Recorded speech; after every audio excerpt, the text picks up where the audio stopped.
Jangan pernah lama-lama di dalam kamar mandi. Kalau kalian itu nggak mau didatengin setan yang super serem kayak si Ausa. Yang suka cerita horor sini kumpul. Yang penakut mendingan skip aja. Siapa di sini yang suka lama-lama di dalam kamar mandi? Gue juga sebenarnya kadang-kadang suka lama di dalam kamar mandi. Tapi setelah gue baca cerita ini, gue nggak mau lagi lama-lama di dalam kamar mandi. Takutnya kayak dia nih. Soalnya ini asli ya, serem banget. Cerita ini dikirim oleh seorang laki-laki bernama Ausa. Umurnya Ausa ini 24 tahun. Dia tinggal di daerah Cibinong. Ausa ini punya kebiasaan kalau lagi mandi itu suka lama. Soalnya kalau mandi biasanya Ausa ini bareng sama buang air besar. Nah, buang air besarnya ini nih yang lama. Katanya suka keras gitu. Jadi sambil dia buang air besar, dia itu buka handphone, main TikTok, nyanyi-nyanyi ataupun ya apalah kayak gitu. Sebenarnya Ausa ini udah tahu kalau kamar mandi itu adalah salah satu tempat yang disukai jin. Tapi karena selama ini nggak pernah ada apa-apa, jadinya ya udah dia nggak terlalu peduli. Sampai akhirnya dia ngalamin sendiri suatu kejadian yang bikin dia itu trauma sampai sekarang.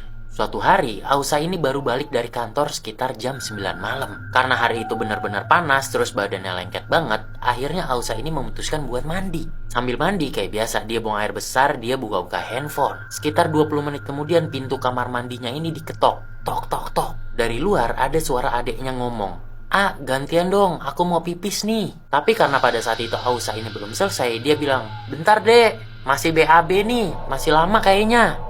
Udah deh, setelah itu Ausa ini lanjut. Terus kira-kira 5 menit kemudian, tiba-tiba botol sampo yang gede yang masih ada isinya, itu kegeser dan jatuh. Padahal tempat naroknya itu bener-bener jauh dari pinggir, di tengah gitu. Dan kondisinya pada saat itu lantainya masih kering, jadi nggak mungkin banget itu botol sampo kegeser sendiri. Di situ Ausa ini mulai ngerasa ada yang aneh. Tapi dia nggak terlalu khawatir lah, dia belum terlalu takut. Singkat cerita, dia udah selesai BAB, lanjut mandi. Pas Ausa lagi nyalain showernya, tiba-tiba dia itu ngedenger ada suara orang yang berdehem. Kayak gini nih.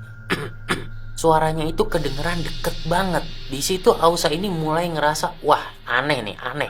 Soalnya yang biasa kayak gitu itu adalah bapaknya. Sedangkan bapaknya itu lagi keluar kota. Ausa lalu mempercepat mandinya, tapi di tengah-tengah mandi, suara berdehem itu kedengeran lagi. Kali ini suaranya ada dari kanannya dia. Dia pun langsung nengok, tapi nggak ada apa-apa. Ausa makin mempercepat mandinya, dia sampoan. Tapi masalahnya adalah ketika dia itu lagi sampoan, dia ngerasa punggungnya itu kayak ada yang ngusap-ngusap. Di situ badan Ausa kaku. Dia bener-bener ketakutan. Ausa sama sekali nggak berani nengok. Tapi masalahnya usapan di punggungnya itu masih berasa dan malah makin kencang. Ausa pun lalu teriak. Dia memberanikan diri langsung balik badan. Tapi nggak ada siapa-siapa. Ausa pun langsung bilas badannya. Dia andukan, dia langsung keluar. Tapi pas dia keluar kamar mandi, itu sepi banget. Dia pun manggil adeknya. "Dek, udah nih dek."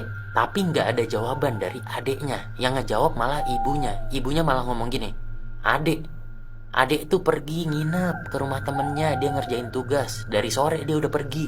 Nah loh, kalau misalkan adeknya udah pergi dari sore, tadi suara siapa? Di situ Ausa makin ketakutan. Dia langsung masuk kamar. Dia pakai baju tuh. Selesai Ausa pakai baju, dia lagi-lagi ngedenger suara berdehem. Ausa pun langsung nengok tuh ke arah suara itu berasal. Dan ternyata di pojokan kamarnya itu ada satu sosok laki-laki. Dimana tubuh laki-laki itu tuh udah pada biru semua, udah pada bengkak-bengkak. Di beberapa bagian tubuhnya juga kelihatan luka-luka dan juga mengeluarkan darah. Sosok itu lalu tersenyum dan tertawa. Nah, ngelihat itu, Ausa pun ketakutan banget sampai dia itu pingsan. Singkat cerita, keesokan harinya, ternyata di belakang rumahnya, di kali, di sungai, itu ditemukan jenazah seorang laki-laki. Katanya jenazah itu tuh badannya udah pada bengkak terus biru-biru. Mirip seperti sosok yang Ausa lihat sebelumnya. Setelah jenazah itu ditemukan, rame tuh akhirnya di situ. Terus juga jenazahnya dibawa lah sama polisi buat diidentifikasi. Terus orang-orang di situ tuh nggak tahu itu laki-laki dari mana, soalnya nggak ada identitasnya. Bah, serem banget kan, gara-gara lama di dalam kamar mandi, dia didatengin setan kayak gitu.